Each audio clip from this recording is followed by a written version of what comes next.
Good day to you. This is Vivian Fabian speaking to you from the Rose Studio.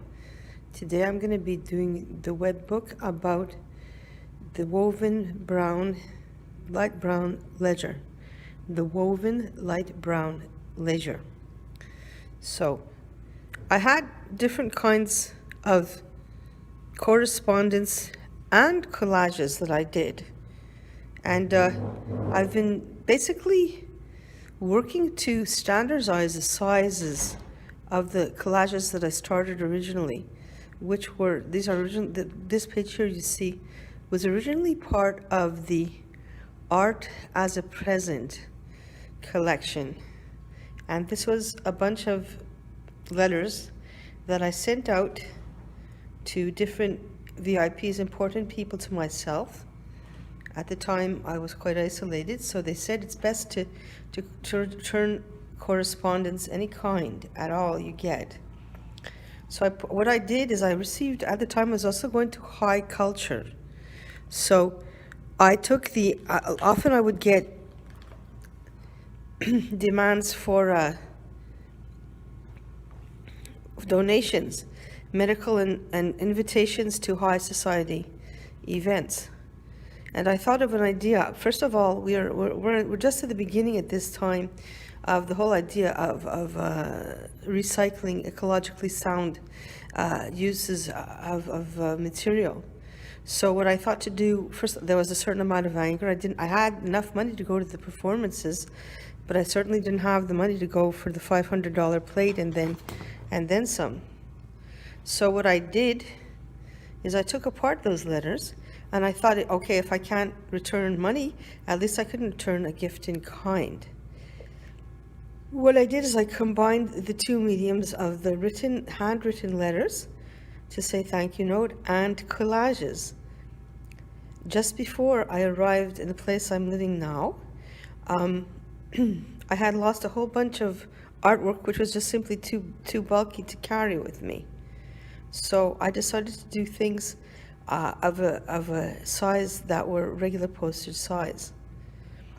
As you can see, the sizes varied with that qualification in mind.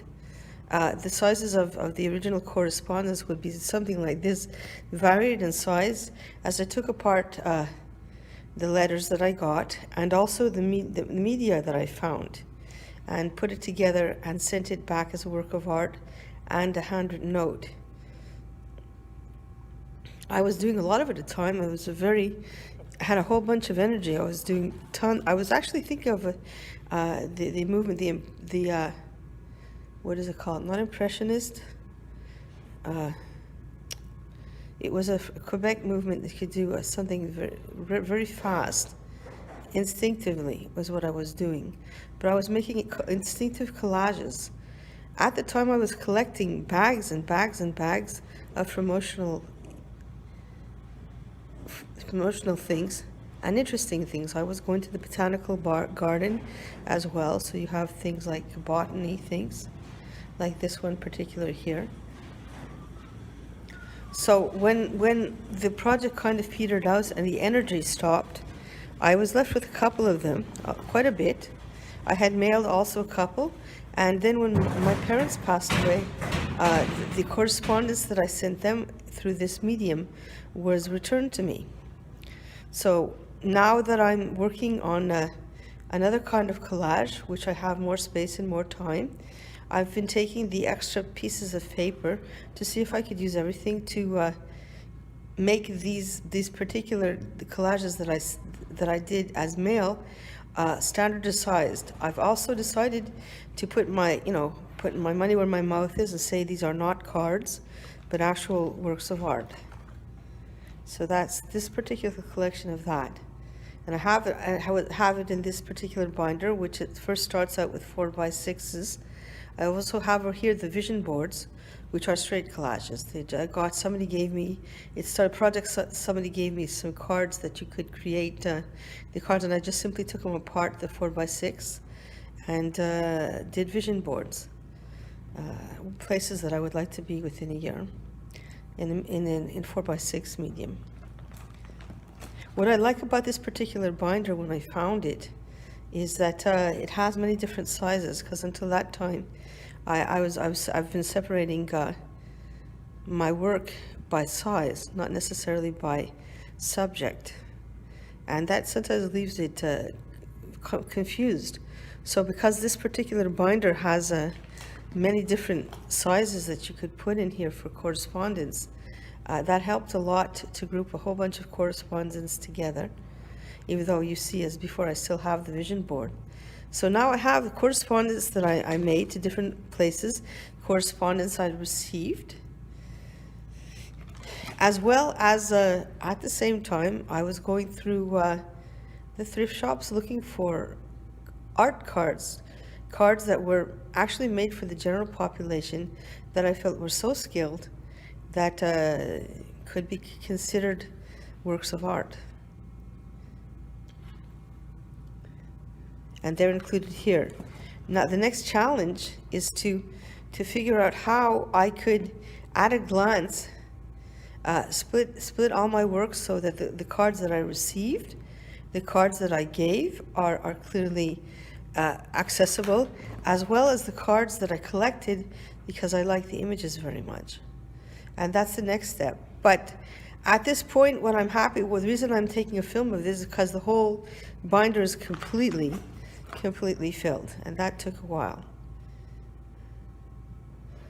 So I'm happy. So I figured I might as well celebrate and first of all record what I'm doing, and second of all show this particular step has been done to this point. The next step again will be to organize things so they're easily findable according to what kind of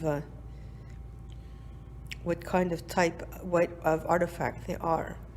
There's a couple of things here. There was a lady that, or a gentleman left a whole bunch of artwork, and I found some beautiful images that some people framed. I think some are original, beautiful prints as well.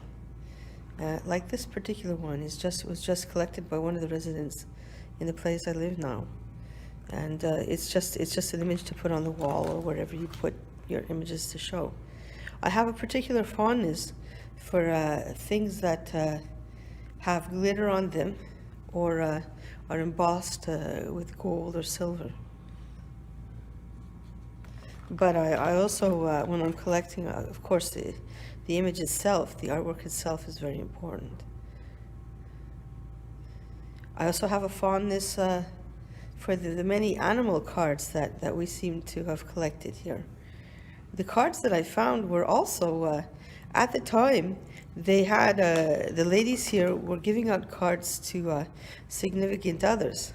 So they had, once in a while, there was a lot more energy at the time, bazaars. And they would have teams of people grouping together, so the leftover cards in bunches. So I would pick those up too. This is another one that was a personal collection of somebody here, just to hang. It's surprising how complex and beautiful some of these little gift cards are, take into account that they're actually originally not that expensive.